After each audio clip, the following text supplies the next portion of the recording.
धरना देना तो लोकतंत्र की एक खूबसूरती है और देना भी चाहिए। जो भी बजरी की लीज अलॉटमेंट हुई रिया में वो एकदम लीगल है, प्रोसेस में है।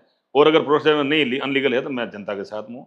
मैं सीएम साहब बात करूंगा, जो भी कार्रवाई होगी वो मैं तैयार हूँ। बिल्कुल, रियाबड़ी की जनता का क्या कहना है? अगर आप खुद जनता के बीच में गए थे, क्या बिल्कुल आपका गया था, मानना है? उन्होंने ये बात रखी तो मैंने उनको एक ही बात कही, जब अनलीगल है तो अपन मिलेंगे मुख्यमंत्री महोदय से। क्यों एक रिया में तो माइंस अलॉट हुई नहीं, तो हजारों माइंस अलॉट हुई है, सब नियम से बनी, नियम से फॉलो किए। और भी कहीं गड़बड़ है तो हम लोग, मैं जनता के साथ हूँ, मैं मुख्यमंत्री महोदय से मिल सकता हूँ उनके साथ जाकर के। लेकिन उन्होंने ऐसा किया नहीं। चंद 4-5 लोगों के बेखाव में मेरी बोरीवाल जनता रिया के लोग आ गए, और वो उनसे जल्दी उनकी सच्चाई से सामने आ जाएगी कि ये लोग धरना क्यों दे रहे हैं, किन के कहने से दे रहे हैं।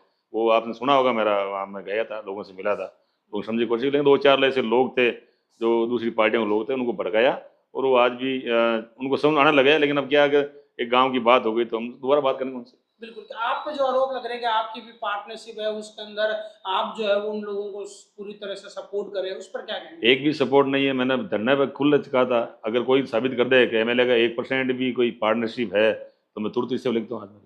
ये सारे अनलीगल बयान है, इसलिए मुझे गुस्सा आया, क्योंकि मैं कभी, मेरे ऊपर बर्दाश्त, जो ये भ्रष्टाचार का आरोप मैं कभी बर्दाश्त नहीं कर सकता, क्योंकि मैं करता ही नहीं हूँ। मैं बहुत छोटा गरीब किसान आदमी, मेरी बात। मैं तो आज ही घर जो है HDFC बैंक में जाकर ऑनलाइन देख लिया, मेरा आज भी मैं किस्त भर रहा हूँ, मेरा घर आज ही लोन 30 लाख का लोन चल रहा है, तो पैसे कहाँ से आएंगे? मैं तो गरीब आदमी हूँ। अब ये लोग क्या, विकास की जड़ी लगी मेड़ता में, तो पिछले 20 साल से विकास ठप था। माननीय पवन सिंह एमएलए बनने के बाद में ठप था, तो विकास बहुत बड़ी गति से पकड़ा है।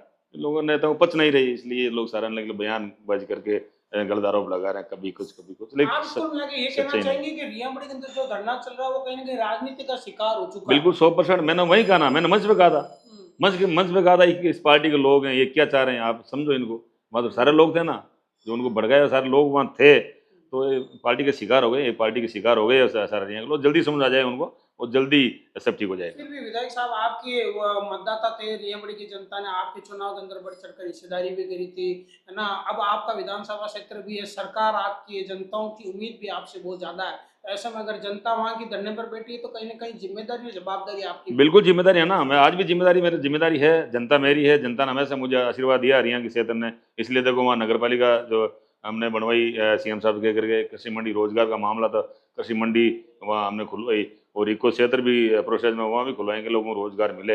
लेकिन जो सरकार ने हजारों माइंसों में एक रिया की माइंस भी जो अलॉट की है, तो उसमें सरकार का सामना मैं कर नहीं सकता। जो अनलीगल काम है, मैं जनता के साथ हूँ आज भी, और मैं मुख्यमंत्री से मिलूंगा, जो भी होगी समस्या उसमें निदान देने का काम विधायक करूंगा। साहब, लेकिन एक बात ये भी है कि पूरे प्रदेश भर के अंदर जो है वो बजरी खनन का मामला जो है वो लगातार उठ रहा है। बजरी खनन को लेकर लोगों में आक्रोश भी है, सरकार भी इस पर अंकुश लगाने को लेकर है। ऐसे में आप अपना जो